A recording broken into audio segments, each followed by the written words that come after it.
This week on Grow Up, Level Up Gamers Club, we're talking about my impressions of the Call of Duty Black Ops 6 beta last weekend, my Paper Mario update, and Jordan's Kingdom of the Heart's journey. No, wait, no, that's not the... I'm going to restart it. What? I'm gonna say We're going to go anything, again. Today on Grow Up, Level Up, we're talking all about Call of Duty Black Ops 6 beta impressions, my Paper Mario update, and Jordan's Kingdom Hearts journey. This is the Grow Up, Level Up Gamers Club.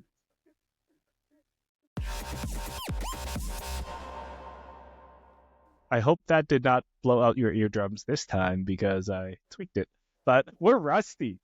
We've been sick for a couple of weeks, and now I don't even know how to do our intro anymore. But welcome to the Grow Up, Level Up Gamers Club, the weekly podcast and show where we give you game reviews, previews, and impressions for your 5 to 9 gaming sessions after your 9 to 5. My name is Samson, a.k.a. at SamsonXP on all the socials. And joined to me, as always, is Jordan at Sir Dr. JM. Welcome again to the show. Thank you. I was gonna actually comment that was maybe the best intro you've done. I felt like. Now we'll leave out the fact that we had to, do a second take of it twice. But that's okay. That's okay. It was smooth. The intro song was perfectly tuned to my ears. wasn't too loud. Yes. So I was impressed.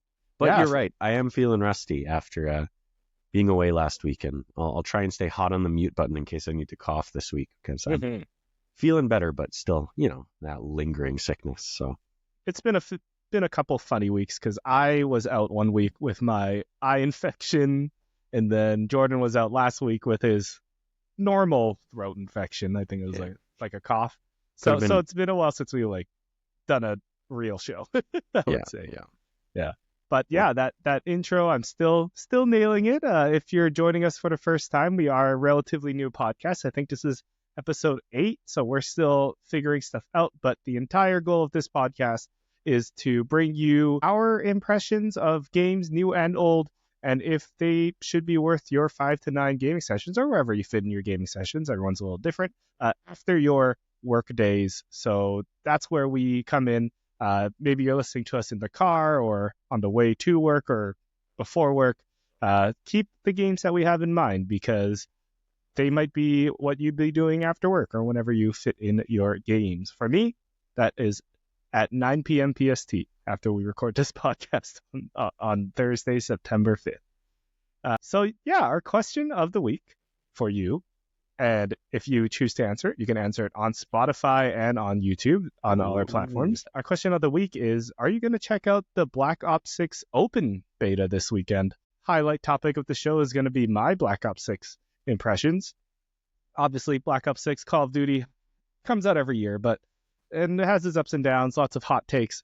But I, for some reason, am really excited for the Call of Duty this year, and I'll share why in a second. But for you, audience, listener, if you want to share your thoughts of Black Ops 6, or if you are even going to check out the open beta this weekend, please leave a comment below.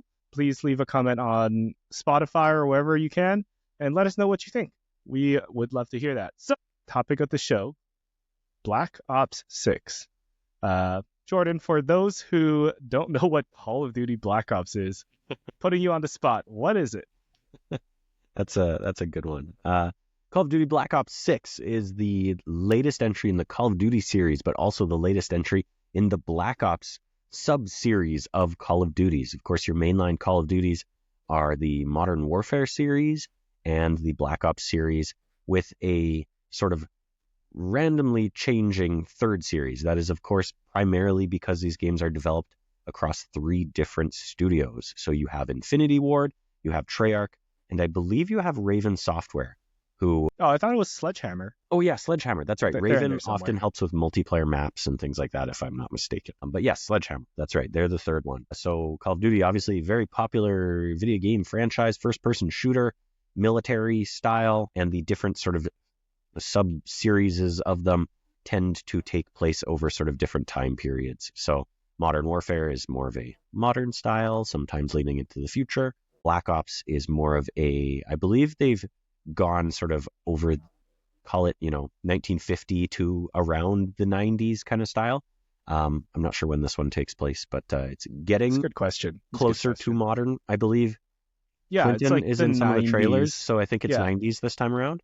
But I think these days I would have to say Black Ops is probably their, typically the most favored of the subcategories of Call of Duty. So Yeah. very, very focused on the multiplayer side of things. Of course, Call of Duty and Halo were once probably the two top dogs in the first-person shooter multiplayer genre, and now I think Call of Duty's kind of taken that crown. That's for sure. 100% Call of Duty, super relevant. A huge part of that is to Warzone, just people knowing Call of Duty through Warzone. I remember I worked with a kid that was definitely too young to be playing Call of Duty, but we were just chatting. I was making rapport, and then asked him, it's like, oh, what do you play in Call of Duty? What's your favorite mode? And he's like, the normal mode. I was like, what does that mean? Does that mean? And he meant Warzone. He meant crazy. Battle Royale, because it was free. Like he could download it for free on his PlayStation. So I'm like, oh, okay. So I that was kind of the moment where I saw a shift in what Call of Duty is perceived as. It's not really like a year. It still is, but it's not perceived as a year-to-year thing. It's like Warzone plus a whole bunch of extra modes. But today I'd like to talk a little bit about Black Ops 6. Shout out to the Vancouver Surge, the Call of Duty team. They gifted me a code to play Black Ops 6 on the previous weekend, which you can only get in if you had a code or you pre-ordered the game. So I didn't pre-order the game yet. I got a code. I played about 3 out of the 5-ish nights that they had the servers up. Nice. And yeah, I have a couple thoughts. I'll start with my good. Actually, Jordan, should I start with my good or bad? You know what I think you should start with? You should start with your history with Call of Duty, and then I'd like to hear your good thoughts. Okay. So Call of Duty, let's go back to the year 2007 when somehow we got a PS3. I actually don't remember how we got it. Maybe we just borrowed it from a friend, or we were sharing with a family friend or something. But we got a PS3, and our neighbor Brandon, his parents weren't as strict as my parents with video games. So he picked up, I think that year it was the first Modern Warfare. And that was kind of my first foray into what violent video games were, the ones that my mom never bought for us. Yeah. That classic evil Brandon influence. Yeah. We love Brandon.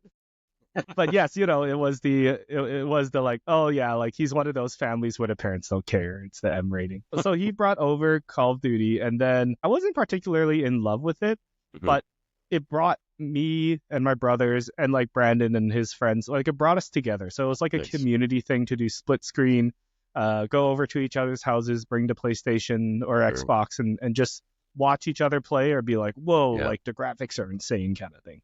So that was I would say that was my first Call of Duty, and it's like when Call of Duty started becoming extremely relevant. So over the years, I would say I bought every Call of Duty that from then on up to, I think it was Advanced Warfare or Infinite Warfare. One of those is when I stopped, mostly because I actually liked Call of Duty for the campaigns. For a while, they had a really good streak going of like decent story. Yeah. Decent story. It was like action movie, like spy thriller, right? And then by Infinite Warfare or Advanced Warfare, like the mid 2010s. I think Advanced Warfare was the first of the future leaning ones. Okay, it might have been Infinite Kevin Warfare. Spacey, if I'm not mistaken. Yeah, I do remember that one. Yeah. Okay. I think around then I started to like wean off because I never got too into the multiplayer. I wasn't good enough on controller, and I didn't have a PC back then. I wasn't good enough on controller, and the story started to seem like samey every year. I was like, there's always a betrayal. There's always a celebrity. I was just about to say, someone's going to get stabbed in the back. There's a twist. Yeah, and the spectacles are cool, but whatever. And then I took a break from, let's just say 2015, all the way until the Modern Warfare reboot in 2019. I was like, okay, I like Modern Warfare. It's been long enough. And I played the campaign for that. Had a lot of fun, never touched multiplayer, and then Warzone comes out. But by the time Warzone came out, my computer was outdated, couldn't play Warzone, wouldn't even load, so I kind of missed that entire Warzone train. Fast forward to now, I do have nostalgic memories of Black Ops. Like, I think it was after Modern Warfare 2 was Black Ops. That was like when I was old enough to buy Call of Duty, so I was able to buy Black Ops for me and my brothers, so we ended up playing that one a lot. Shout out to, is it Frank Woods was the character? He's just etched in my brain. Oh, and I don't remember. And I thought that story was cool because it like kind of played with a little bit of psychology and like schizophrenia and like what's real, what's not. Yeah. Is there some sort of because that one took place part to it? Sorry, that one took place during Cold Vietnam, War, right? Cold War type stuff. So it was like 70s, lots of drug experimentation with the government trying to mind control and stuff like that. So that adds up. Yeah. And there was like parts where there's like a big twist and you're like, wait, but does that make sense? So I thought that was really cool. So, and then I never played Black Ops until Black Ops 6 this past weekend. And that was just the multiplayer. So it's been a while since I've played Call of Duty proper, especially like those core game modes of like Hardpoint and all that. Actually, there was like a month where I got really into COD Mobile because I got the little controller for my phone. I was gonna say, you played on controller, didn't you? Yeah. And I actually, I don't know if I was playing against bots, but I was dominating pretty hard. Anyways, and then I got into the Black Ops weekend and I was like, this is like, I can see the updates. I can see the like 10, 15 years worth of updates. Yeah. And I know there's like, I've always heard about the Call of Duty chatter online about skill-based matchmaking this and the UI is bad that. But for this beta weekend, I was really impressed at how good the game ran, how good the game felt. Like it felt like a very good game. Graphically, of course, looks great. And I just had a lot of fun, which I didn't think I would have as much fun as I did. So I thought that was interesting. Like the first night after I played, I was like, I can't wait to play again because I actually had fun. And I didn't play with anyone. I just solo lobbied, win or lose. I play about like 3-4 games and then think like, oh, that was actually a lot of fun. Just going in, getting as many kills as you can. You die before you can even like get past the fact that you died. You're like back in and you're pressing W and you're running forward, right? There was a saying that you said a couple weeks ago, Jordan. I think it was like, sometimes you just want a game where you shoot. After a long day at work, you just want to shoot. And this game, I would say, filled that niche because you're shooting a lot, whether you're missing or not seeing where you're shooting, you are shooting a lot, so you get that opportunity. So I think that would be my first good. First good is like, it was fun and I couldn't wait to play again. Let's break down why that was fun. I would say the first thing that made it fun was actually the headline feature. I'd say they've been pushing pretty hard, the Omni movement. I've seen the GIFs. I've seen the video. Oh, yeah, the video of the guy jumping off and he's spinning. Yeah. Dolphin, just like flopping like a fish out of water and then no scopes. So there's that. But I would say this is the biggest thing that kind of modernized Call of Duty. For a while, like when I played Warzone, the way you run around and climb, I always felt clunky. Like a lot of people mention stiff momentum, like you're always losing momentum when you move. So that was kind of why I wasn't pulled into playing Warzone or any Call of Duty, any modern Call of Duty until this one. Right when the game starts, the only thing the game puts you in training for is Omni movement. It's hey, welcome to the beta, welcome to Black Ops 6. Let's do training. We're only going to do Omni movement, and it teaches you how it works. At first, I thought I knew how it worked. Like I was just thinking it's like Apex Legends where you hold run, and then you slide, and then you jump, and there's momentum. But it's actually not really like that. You can move any direction you want, and you can sprint to any direction you want. So say you're walking forward, and then you want to back up. You press back, and then you hold sprint or shift. I guess on controller, you'd push the button in, and then you'll start moving backwards. But then at any point, you can hit crouch and you could dive a completely different direction. And it's like your body, your gun, you're like in extra control of every part of your character. So if you look online, you'll see GIFs of people doing like they'll run forward, jump to a 180 and shoot the guy behind them.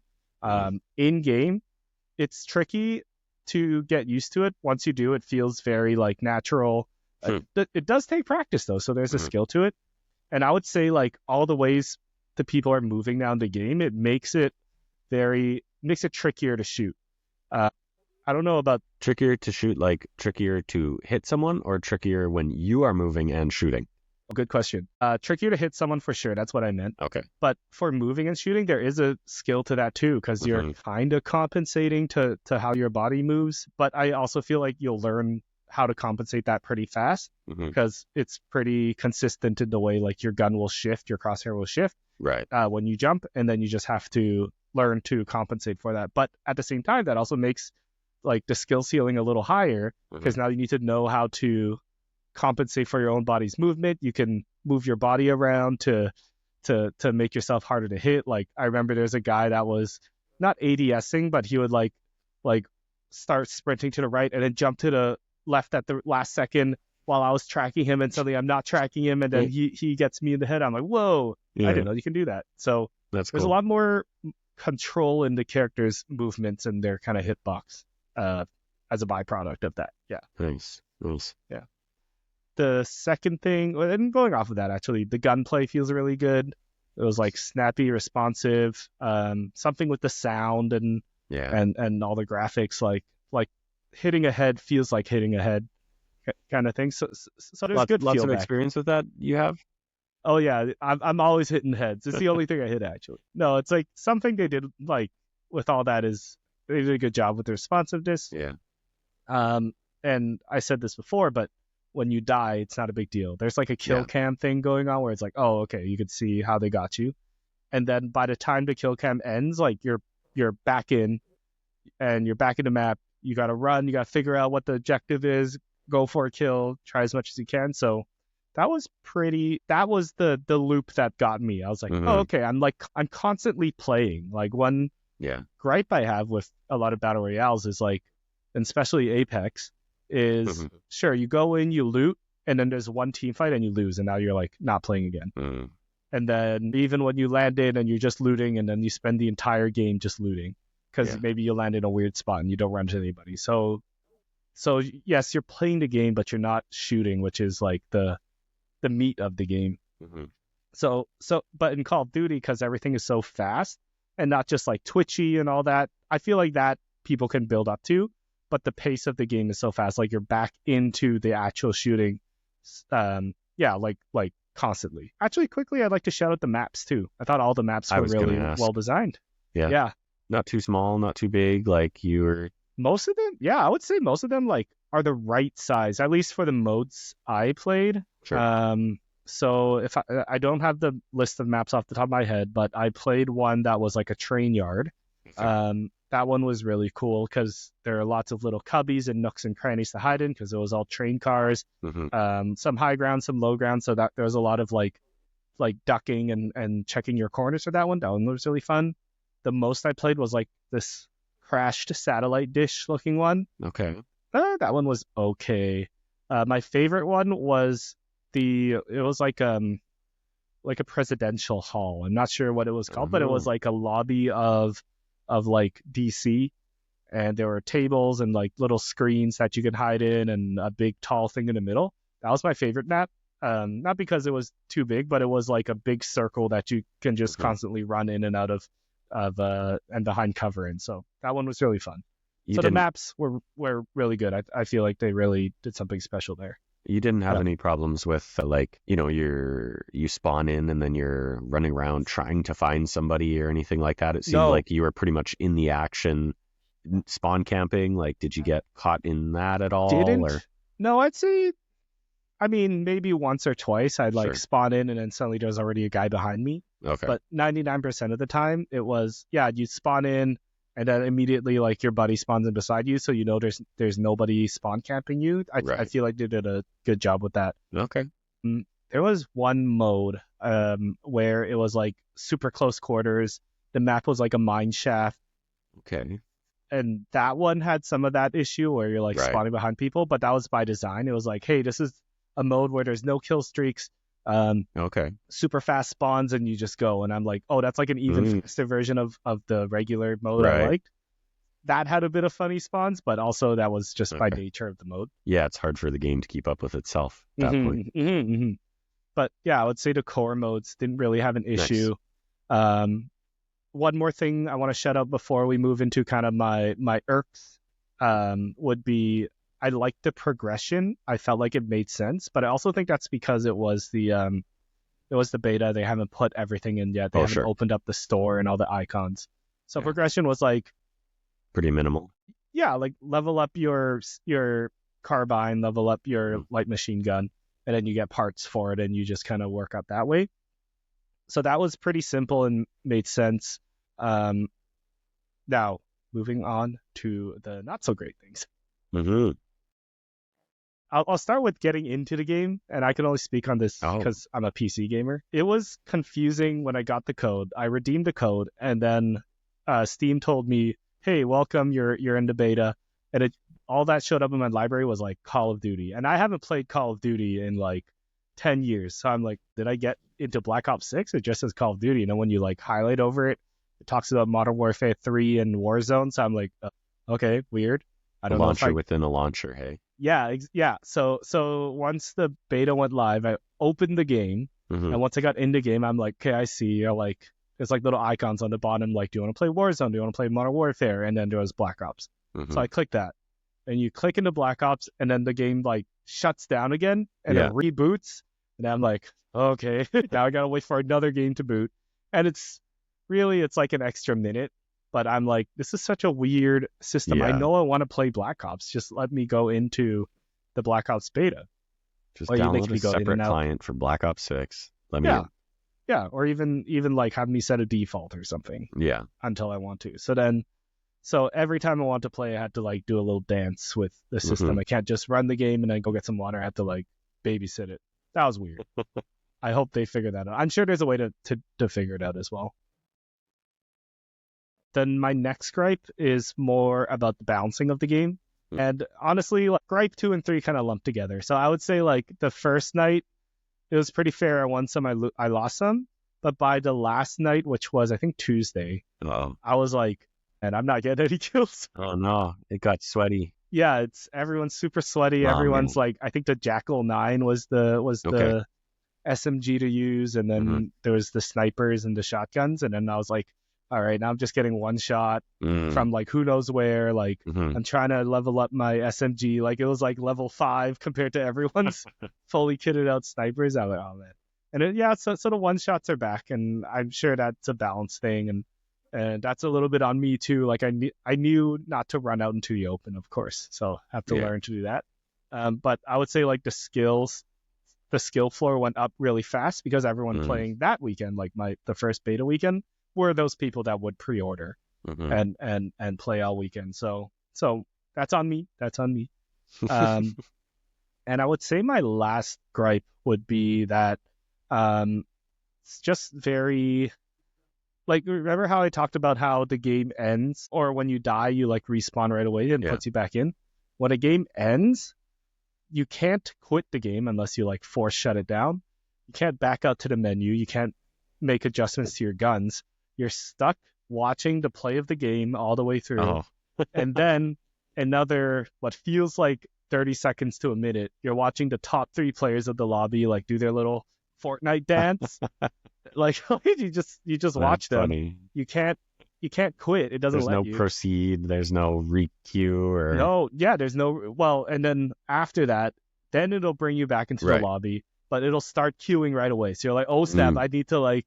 You're like, wait. I want to change my guns. I want to invite my friends. So then I'm like frantically looking for the back button to exit out the lobby. Doesn't even say leave lobby. It's just like a back button. And then you just hit back and you see the searching match thing go away. And you're like, okay, I think I'm ready now.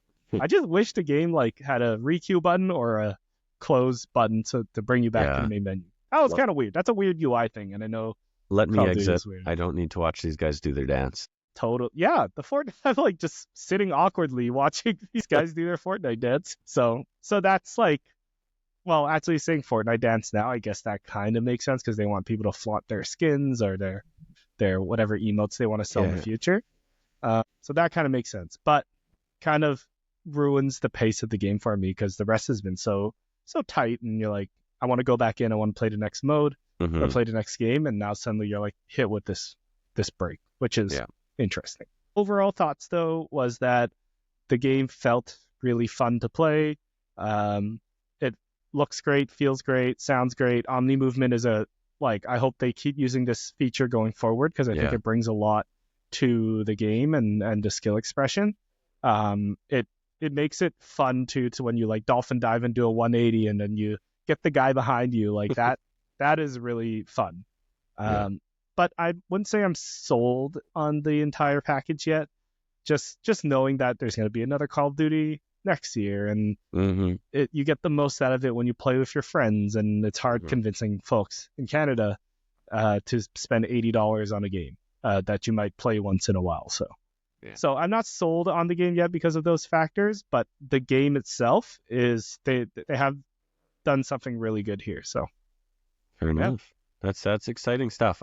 I actually didn't realize that it was an open beta coming up this weekend, so I'm definitely gonna jump in and try it out, because I mean, the funny thing is I have a somewhat similar history with Call of Duty. Like Modern Warfare, the original Modern Warfare, Call of Duty 4 Modern Warfare was the one that got me in, and played that game for probably 2, almost 3 straight years, right? Like that game was my life. And I think that's actually where my little, like, sometimes you just want to shoot something. I think that's where that comes from, is because many of my teenage years was coming home from school, and then it was 4 or 5 hours of Call of Duty before going to bed. Yeah. And me and my friends sitting on the couch, just passing the controller. And then, if we needed a break, we didn't take a break from Call of Duty. We took a break and did split screen against each other instead of online taking turns, right? So I think that's, it's Call of Duty is in my blood when it comes to the competitive shooter. Like that was the first big competitive shooter that I got into. So I'm excited to try out the beta. Like I say, I hadn't realized till this conversation that it was open this weekend. So I'm definitely going to try it out. But you're totally right. Like there's a very low chance that I wind up purchasing the game, just because, how often will I actually play it? It would have to seriously impress me and really get that itch in me for me to then purchase it, especially on top of another game that I just purchased that I will be able to play in 30 short minutes if we're done recording. We'll get into that in a second, maybe in our news section, but I do want to pass the conversation to you, Jordan. Which game do you want to talk about next? Well, I had two. I mean, I have a few games that I've been playing this sort of past week, or more than just while I've been sick and everything. Oddly enough, the one that I want to talk about the most is probably the oldest one, although nothing is old at this point, because the games get remade and re-released and blah blah blah, and HD remix and repackaged and 1.5 and 2.5 and all that sort of stuff. So the game, of course, that I'm talking about that I recently dove back into is Kingdom Hearts 1 via the Kingdom Hearts HD 1.5 plus 2.5 remix package. Okay. Everyone's favorite naming convention, the Kingdom Hearts series. Yeah, so Kingdom Hearts is another game that's in my blood. Remember, part of the reason why I picked up Kingdom Hearts, and actually also why I eventually played the Sly Cooper series, is because when you would go to the movie theater, they had like one of those pre-roll commercials that they play before even the previews, just like while everyone's sitting down and like the volume's a little quieter and everything. And at the movie theater, they used to have this like hype trailer for the PlayStation 2, and it was just like PlayStation 2 and then a bunch of clips of games. And one of the ones that I always thought looked fun was there was a shot of Sly Cooper slicing a little bumblebee in half, and it splats into this little green mush, and that made me want to play that game. And then another one was a couple seconds from Kingdom Hearts 1. And so eventually I went out and picked up Kingdom Hearts 1 and fell in love with the game, the series. I've played and beat Kingdom Hearts 1 many times. 100%ed it. I've gotten to max level. I've beaten Sephiroth. I've synthesized every item. If there had been a platinum trophy on PS2, I would have gotten it. I actually have, to this day, I still have a copy of the picture that I took on my old Motorola flip phone, one of my first cell phones. And when I hit level 100, I took a picture of the TV screen on upload it to Facebook. And it's on Facebook. That's right. I could go find that too. I'm pretty sure I know exactly which album it's saved into and everything. Okay. But yeah, so I'm well versed in Kingdom Hearts, and especially Kingdom Hearts 1. Kingdom Hearts 1 is probably my favorite in the series. I know a lot of people will say that 2 is the better game, and to a degree, I understand that. It is the more modern game. I think it's easier to go back and play 2 than it is 1. Kingdom Hearts 1 just has a sort of technical, I want to call it a level of technicality to it. Really, it's a level of, design that was not quite that modern at the time. So, for instance, like one of the things is the jump. A very simple mechanic is very kind of strange. It's almost like you can't run and then jump. It's running, and then when you hit the jump button, Sora, the character you play as, almost stops and then leaps. And in, most action games, you run, you jump, right? And it's a smooth kind of movement. And Kingdom Hearts 1 has this very sort of sticky, kind of choppy style to it. So anyways, I have a deep love and appreciation for that game. And just the other day, I was kind of like itching to play something. I think it was Saturday morning. My wife and kid were all just kind of hanging out in the living room. My wife was, doing whatever. I think she was, whatever, doesn't matter. She was doing something. My kid was actually playing on the iPad. And I was like, what's a game I can play in front of her that, isn't too violent or anything like that? And I was like, you know what? I'm going to start Kingdom Hearts. She likes Disney. She'll recognize some of the characters, that kind of thing. So I did. And then I was presented with the choose your difficulty. And I went, it's been a long time since I played this on the hardest difficulty. I'm going to put it on proud mode. Ooh. So I started it on proud mode. I'm already 3 or 4 worlds in. Oh, wow. And the funny thing is, I remember proud mode being so difficult. And I have played and beaten it on that before when I was much younger. And I remember it being so challenging. And like, it's definitely tough, but it is not nearly as hard as I remembered it. I'm like, man, I was not very good. I did not understand the concept of when you can't beat a boss, you go kill some guys to get experience, you level, then you go back to the boss. Or, you go farm some potions, you put them in your pockets, then you go do the fight again, right? I did not understand very basic concepts like that. So interesting. Okay. But like I said, I have the receipts. I 100%ed this game back in the day. I had, many, many hours in this game. So anyways, I'm enjoying it. I'm having a lot of fun making my way through it again. Like I said, I think I've defeated, aside from the tutorial sort of level area, I've now defeated sort of the next 2 main bosses that you get through. One being Guard Armor in Traverse Town, and then the other being Trickmaster in Wonderland. Those are not spoilers. That's why I'm like, whatever, I'm going to mention it. It's a 20-year-old not game. To mention, I think it'll be fine. Exactly. Yeah. This game came out many, many years ago, and I'm now in Deep Jungle. So anyways, I'm just kind of taking my time through it, remembering tons of stuff that I had completely forgotten, really getting into the systems. And even, I had the thought that, hey, I've never beaten the remix, version. So I wonder if when I do that, I'll, be able to get more trophies and potentially platinum this game. And then I looked, and one of the trophies is for never changing your equipment, which is just a bonkers thing to do. That is something you do by mistake. That is something that you only do by accident. And so I'm, 10 minutes into the game, and I've already equipped a random keychain I had in my pocket to boost my defense or something. Yeah. So I've already screwed myself out of the platinum, but I'll get a trophy I never had before if I do beat it on proud mode, because I never beat the modern remake on any higher difficulty than the standard one. So I'm excited. It's fun. But there are other games that will take me away from it. That's for sure. Oh, all right. Growing up and leveling up. You grew up a little bit. You leveled up. Now you can play proud mode easily. That's kind of funny. That is. And I mean, hey, like I said, it's still more difficult. I still am, I didn't first try any of these bosses. I did get my butt handed to me a couple times and then go, okay, I need to go level. But then it's like, I come back after getting 1 or 2 levels, and suddenly it's no problem. And I'm like, okay, I see. So excellent. Would you recommend me play Kingdom Hearts? Actually, so my history with Kingdom Hearts is I never had a PS2. Oh, okay. It was the big kid system. We only had a GameCube, so I never had PS2. Never got to play Kingdom Hearts, but I liked the concept so much. I actually read the story through the mangas. Oh, okay. I think that's it was Viz Media I think they adapted the story into the manga. So that's how I kind of consumed Kingdom Hearts' story. Okay. And it was fun. Honestly, the books might still be around somewhere at my parents' house. So that's how I figured out. So I never played it, but I only played Chain of Memories on Game Boy. Oh, okay. Because I had a Game Boy.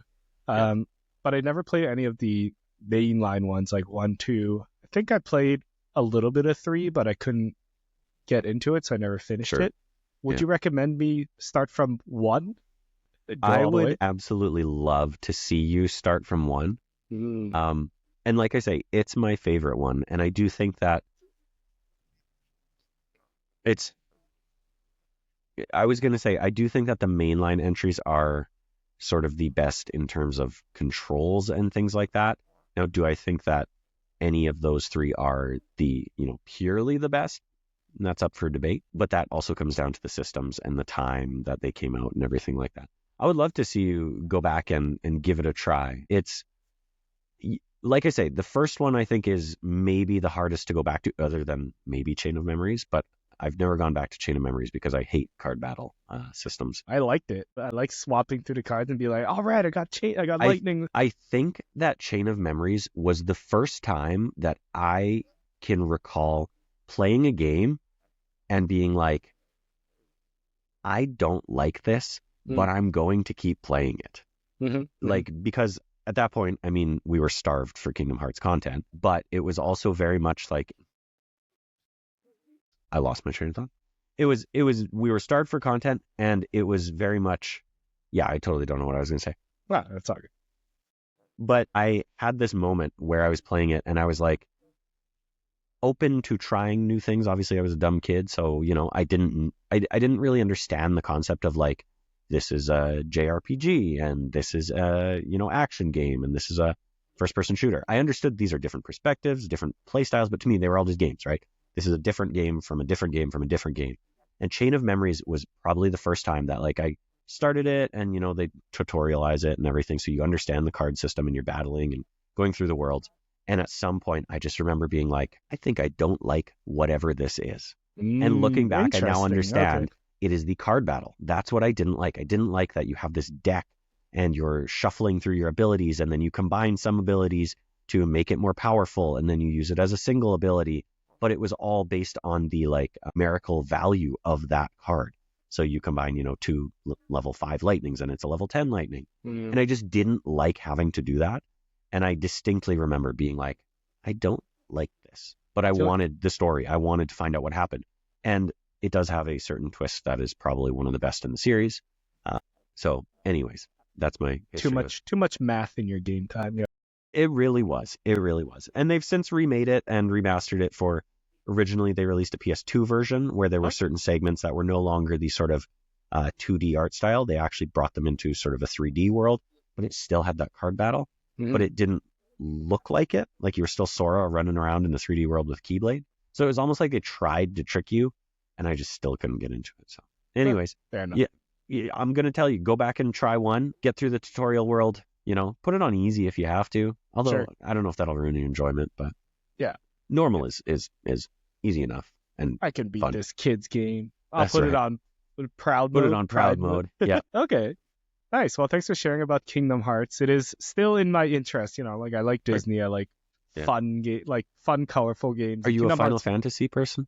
I played 16. I had fun, but it was just kind of long. I was like really feeling it by Fair like enough. There's a big moment that happens and I'm like, oh, okay, I'm probably halfway. I was like, I'm still in the first third. I'm like, oh my goodness.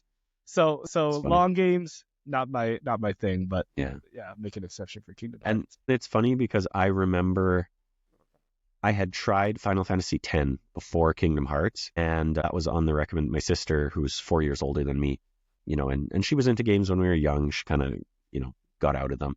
And I remember she was in junior high at one point, and she was talking to me, and she was like, "Hey, I have this friend that really likes this Final Fantasy series. Have you ever played it?" And I was like, "No, I've never played it. I've heard of it, but nothing else."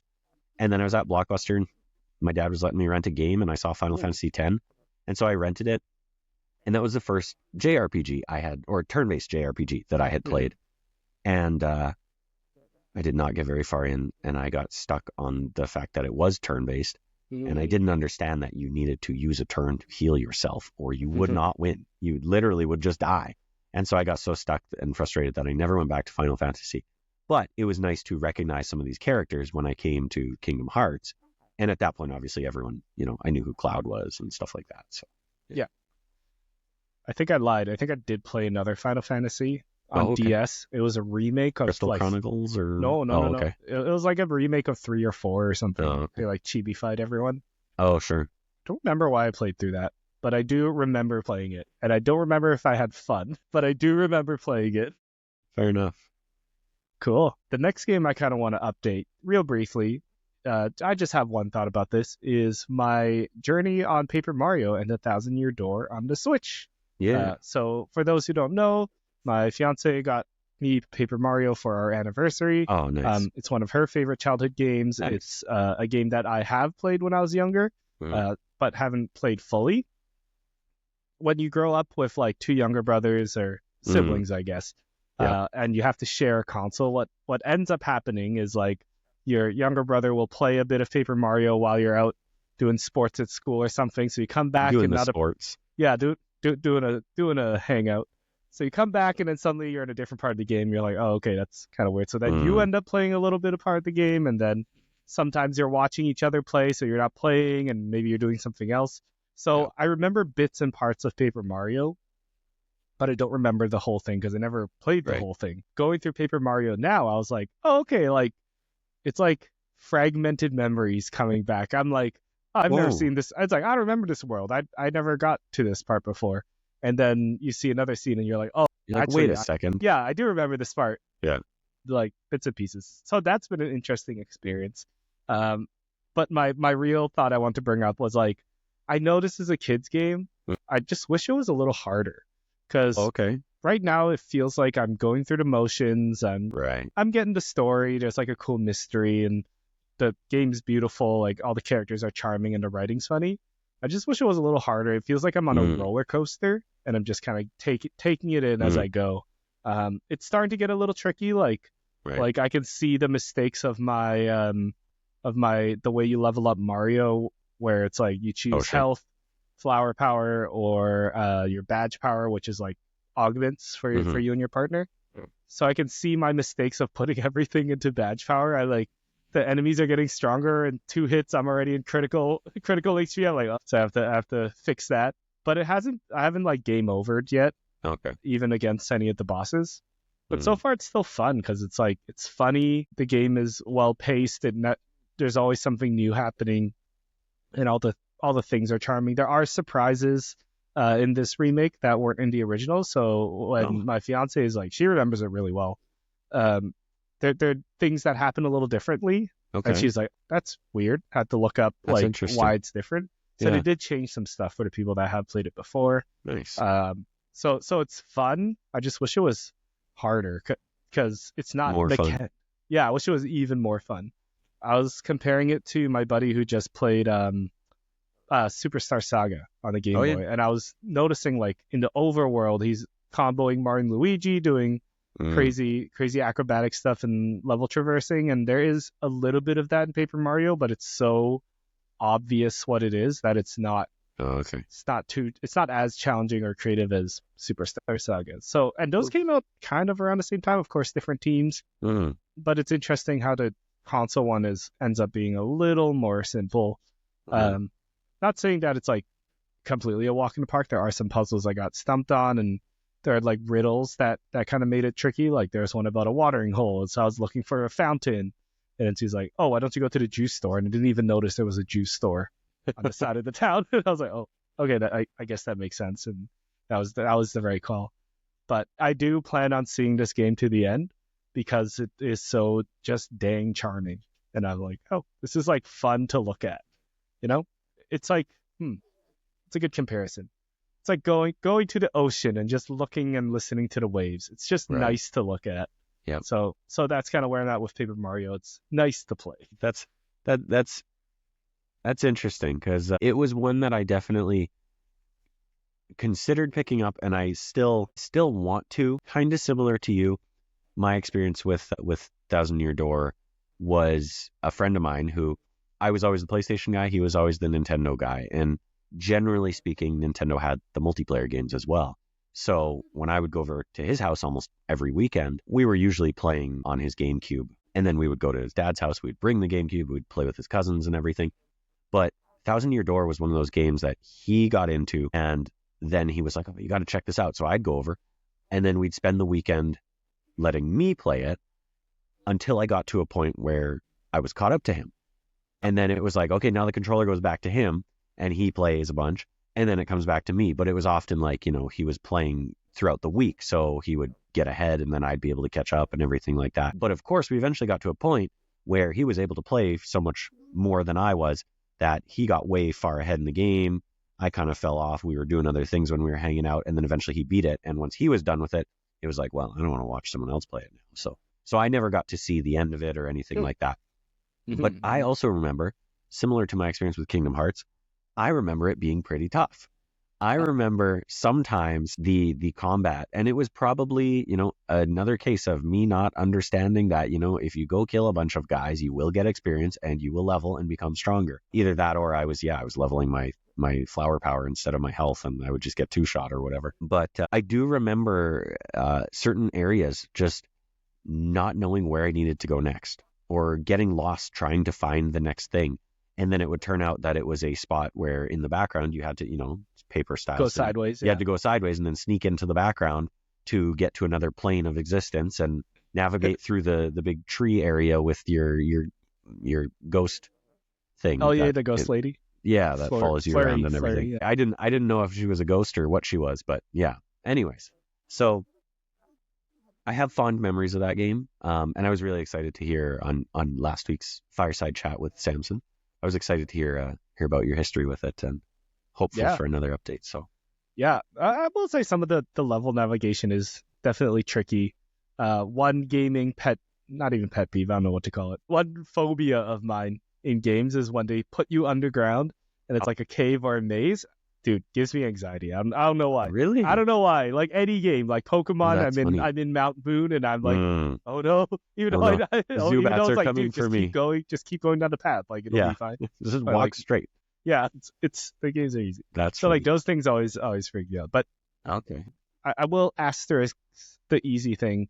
There's a blocking mechanic in the game where if you time your A button press, it'll block most of the damage. But if you press B button, it will block the entire damage.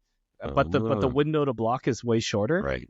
So I don't know why, but I'm so bad with that because the enemies, I feel like 90% of them attack so fast. It's a new enemy. You don't even know how this guy attacks it. And suddenly you're taking 2 hits and you're like, whoa, like I'm not even ready. So my little trick with it is like when they start attacking, I actually just start mashing B.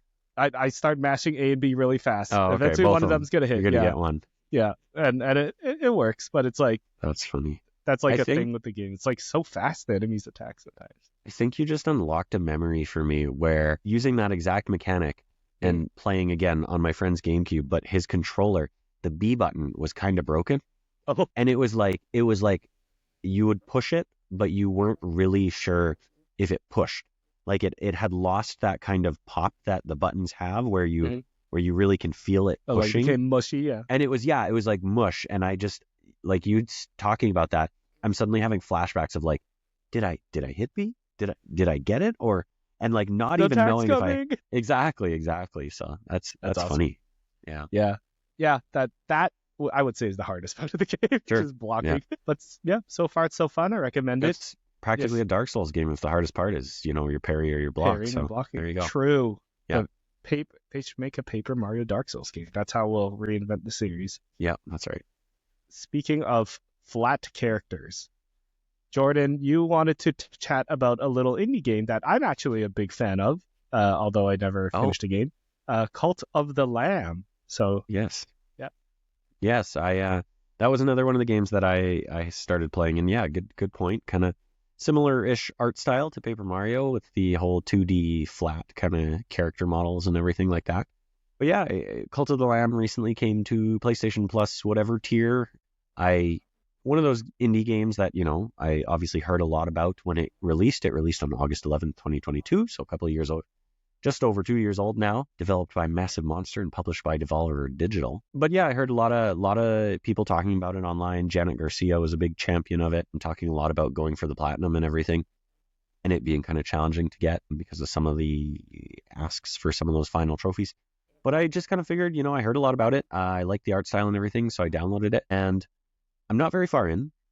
The biggest thing that I was surprised by was, man, it leans into the cult side of it a lot. Like, yes, it's literally, you start the game and you are a lamb being sacrificed and by some evil worshiper hooded guys, and you die, and then you walk down a little path and you are greeted by a monster that may or may not be the devil. It is, not a traditional devil looking character, but it is monstrous, and it talks demonic, to you. kinda, Demonic, and it says to you, go do my bidding, build a cult, and take down these guys who, sacrifice in order to keep me imprisoned here. And then you start running around, and it's, pretty simple, sort of procedurally generated dungeon crawly mechanics where you walk into a room and a couple guys spawn and you defeat them, you get a little bit of gold, you go on to the next room. Of course, the sort of hook behind it all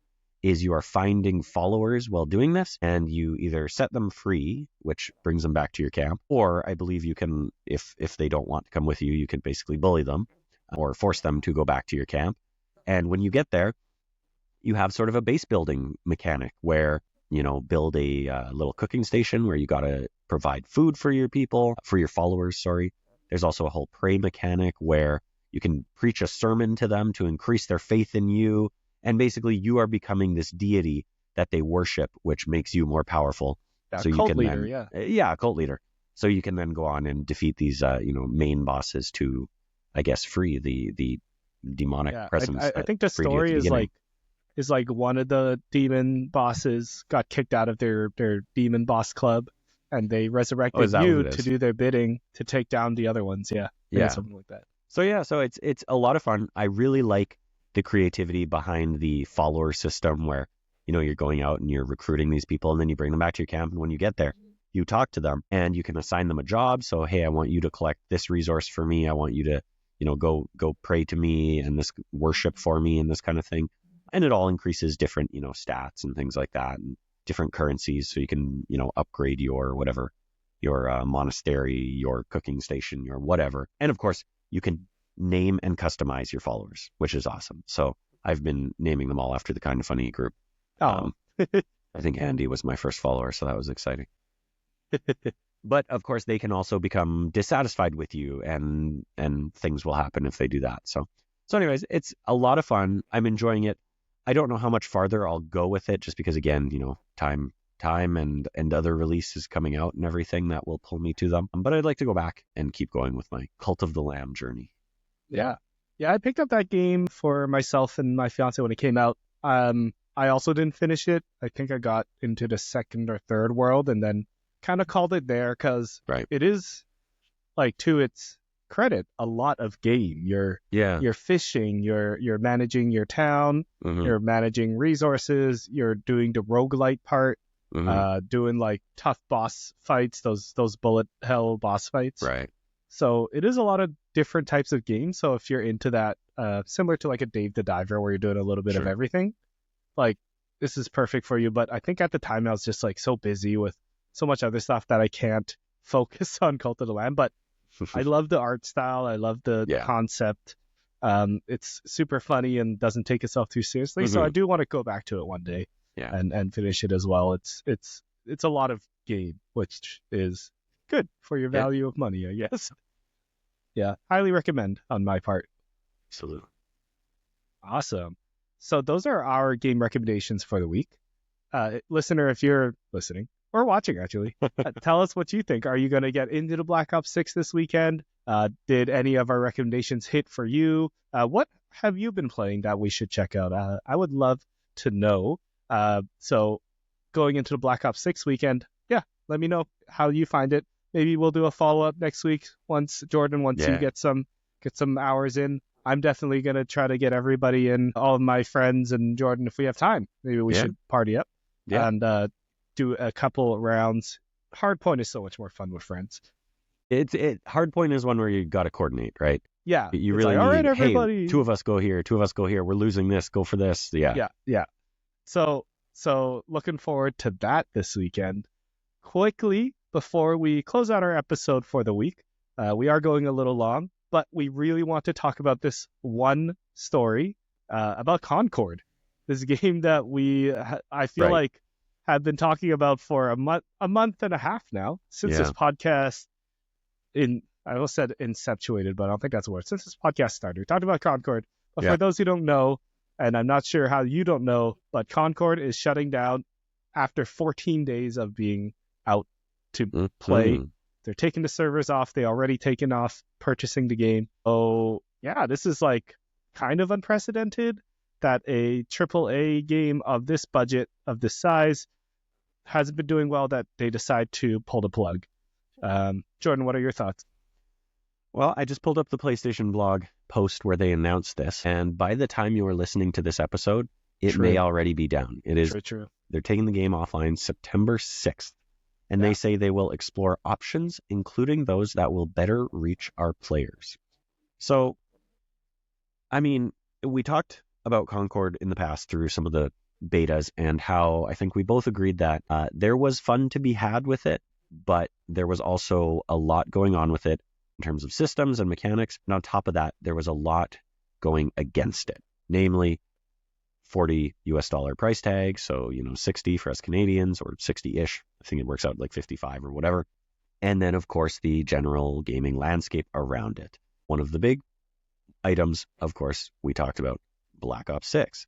With a beta this past weekend, with a beta this upcoming weekend, it would have been very hard for Concord to get much attention. Overall, the biggest sort of thing about this is just how shocking it is that they let this game live for 2 weeks, and they've already pulled the plug, which 2 weeks really seems like not enough time, but it also tells us something about their decision. They obviously saw that the numbers or the performance was so poor that it wasn't even worth keeping it online for another week, or another month, and then bringing it back in a free-to-play fashion. I can only assume they must be going back to the drawing board with the release of this game, because the rumor that's sort of floating around now is this game was in development for something like 8 years. It is a Sony, technically, first-party AAA studio developed game, and there was a lot put into this. So you have to assume that they're taking it down for now. They must be going back to the drawing board to try and formulate another release plan, which, hey, crazier things have happened. We saw No Man's Sky go through a major overhaul and come back from the ashes. We saw Final Fantasy XIV do a similar thing. These games that were, highly regarded when they came out and just came out in utter states or various states of flaming garbage and then relaunched themselves. Even a game like Fortnite, a game like Overwatch 2, technically released in beta and then came back months later as a full release. Multiverses is another one that sort of came out for a period of time. People thought it had released, and then they were like, surprise, it's going dark for another 6 months. Time, guys. And everyone was like, wait, what?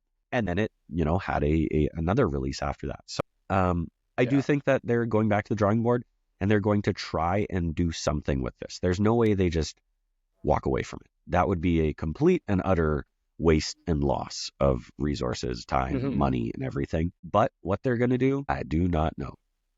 Yeah, I think the obvious answer is, of course, you go free to play, so people actually are willing to jump into the game.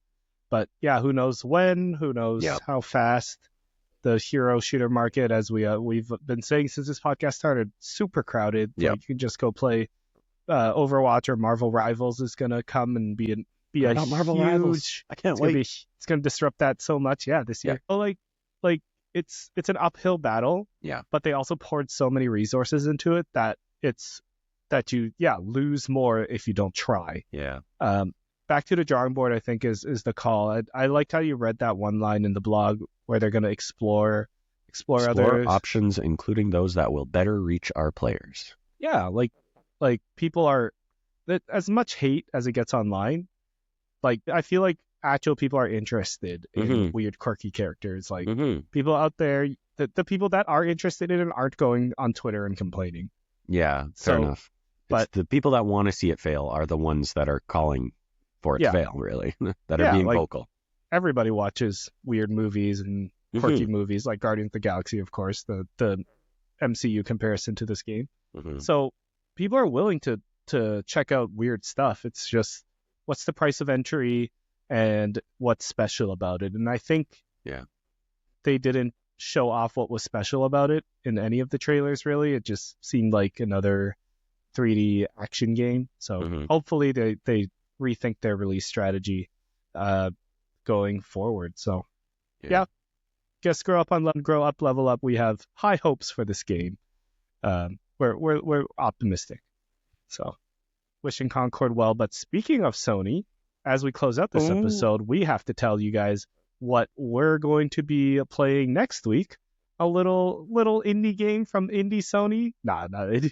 We're going to be trying to cover Astrobot next week. By the time you listen to this episode, Astrobot is out. Go get it. Go play it. Yep. It's Sony's answer to Mario. Jordan, you said you got it on digital or on physical? Got it. Yeah, I got it digital. I pre-ordered it today while I was at work.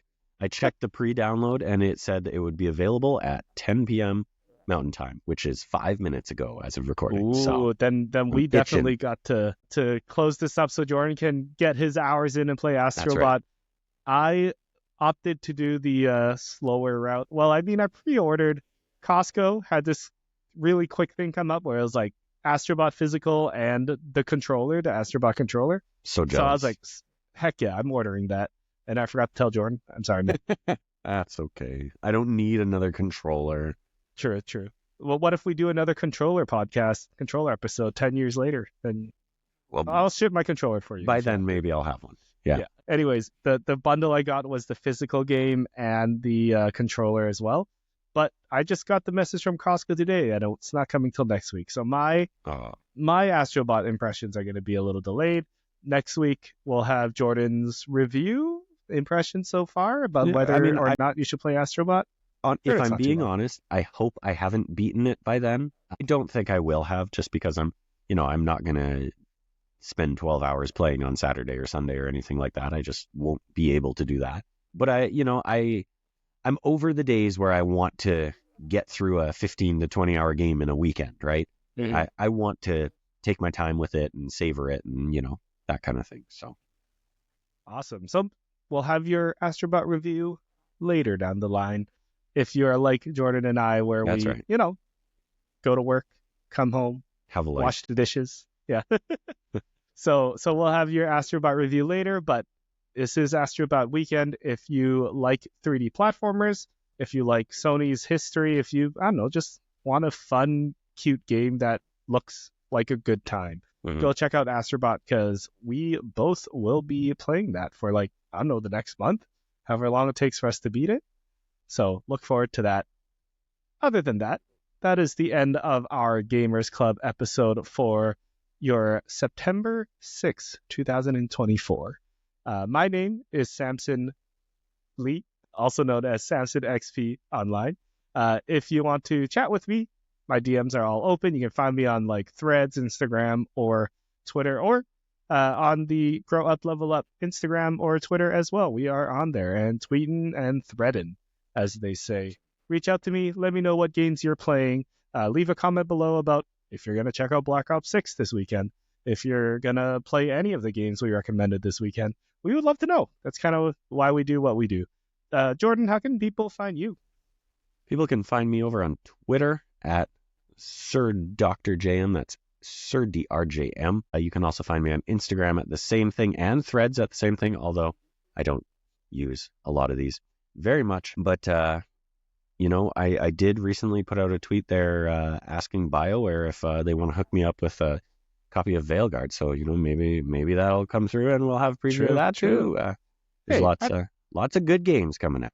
I'll throw that in there as well. If you are an indie developer, if you are any developer really that wants a little promotion on their game or a unique perspective, reach out to us. We'd love to preview your game. We'd love to review your game. Even if we need to buy it, we don't mind. Tell us about your game. We would love to play it and share about it on our podcast. So you know where to find us, at Grow Up Level Up on all the socials, at Samson XP for me, at Sir Dr. JM for Jordan. And next week we'll be back with our Astrobot impressions. We are looking forward to playing that weird robot baby. Weird. Ew, I don't. He is a baby, right? I don't Looks like a that, baby. but he really does have like a baby dumper, and he like runs like a little toddler. So yeah, I get it. There you go. I get it. There you go. All right. Have a good weekend, everybody. Talk to you